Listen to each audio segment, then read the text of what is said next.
नमस्कार, मैं रोहित सावल। आप देख रहे हैं पॉइंट ये है। दरअसल आज मैं आपसे बात करने वाला हूं मैनपुरी उपचुनाव को लेकर। मैनपुरी उपचुनाव में समाजवादी पार्टी ने स्थिति साफ कर दी है। डिंपल यादव सपा की प्रत्याशी होंगी।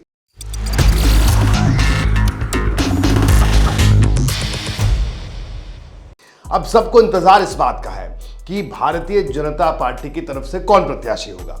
खूब अटकलें चल रही हैं। अटकलें तो ये भी है कि अपर्णा यादव प्रत्याशी हो सकती हैं, लेकिन हमारे पास अभी तक जो जानकारी है वो ये है कि अपर्णा ये चुनाव मैनपुरी से नहीं लड़ना चाहती, क्योंकि वो उनको लगता है कि पारिवारिक सीट है, मुलायम सिंह यादव के देहांत के बाद ये खाली हुई है, और अगर वो चुनाव लड़ती हैं तो वो राजनीति के बजाय पारिवारिक लड़ाई ज्यादा दिखेगी।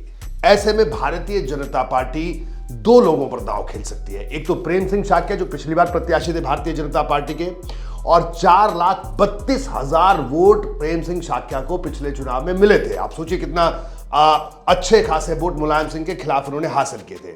और एक और नाम चर्चा में है, वो नाम है रघुराज शाक्य।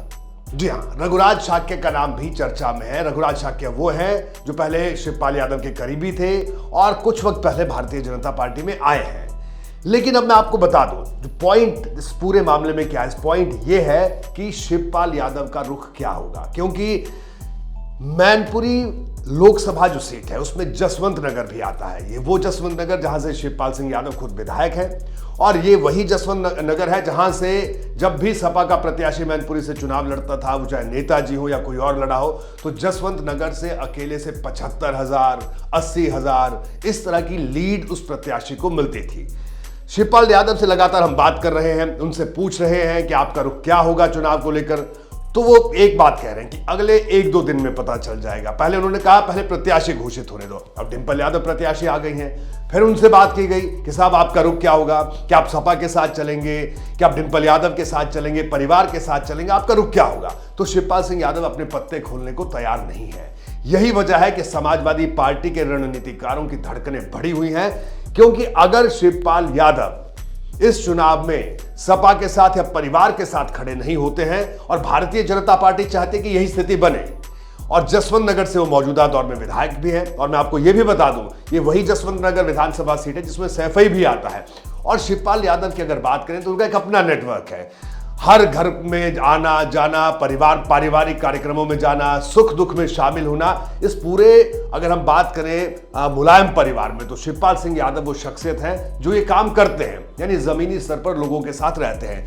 यही वजह है कि शिवपाल यादव के रुख को लेकर रोज अटकलें लग रही हैं। समाजवादी पार्टी भी ये सोच रही है कि आखिरकार चाचा का रुख क्या होगा, क्योंकि शिवपाल सिंह यादव जो भी फैसला लेंगे वो फैसला इस चुनाव को निश्चित तौर पर प्रभावित करेगा। देखिए, भारतीय जनता पार्टी की सीधी सी रणनीति है। 35% यादव वोटर इस सीट पे है, तो जाहिर सी बात है डिंपल यादव को सपा ने प्रत्याशी बना दिया।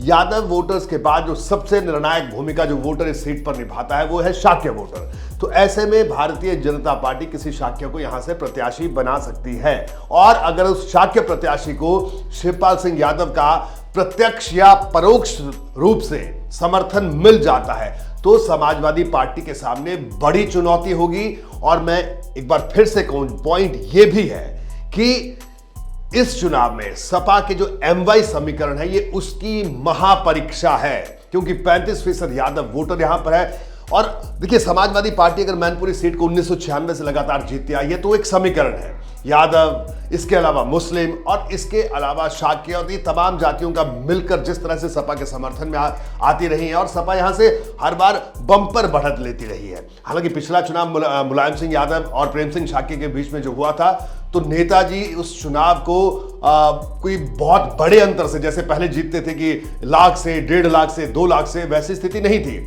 और ये बात भी उन्होंने उस वक्त भी कही थी। तो ऐसे में मैनपुरी का इस बार का उपचुनाव बेहद दिलचस्प होने वाला है। और सबसे महत्वपूर्ण बात यह है कि शिवपाल सिंह यादव का रुख क्या होगा, क्योंकि शिवपाल यादव का रुख इस चुनाव को मोड़ सकता है, किसी दूसरी ओर ले जा सकता है, और भारतीय जनता पार्टी के रणनीतिकार लगातार यही कर रहे हैं। पिछले कल अपर्णा यादव से भूपेंद्र चौधरी जो बीजेपी के प्रदेश अध्यक्ष हैं, उन्होंने मुलाकात की, बातचीत की, एक फोटो भी ट्वीट की जिसमें लिखा कि पार्टी के देवतुल्य कार्यकर्ताओं के साथ बैठक हमने की।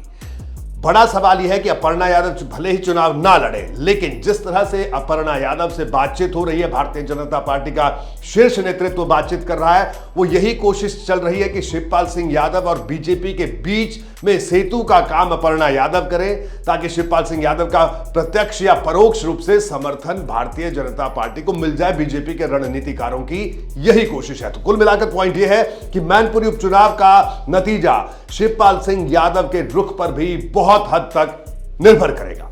तो फिलहाल आज इतना ही, दीजिए इजाजत, नमस्कार।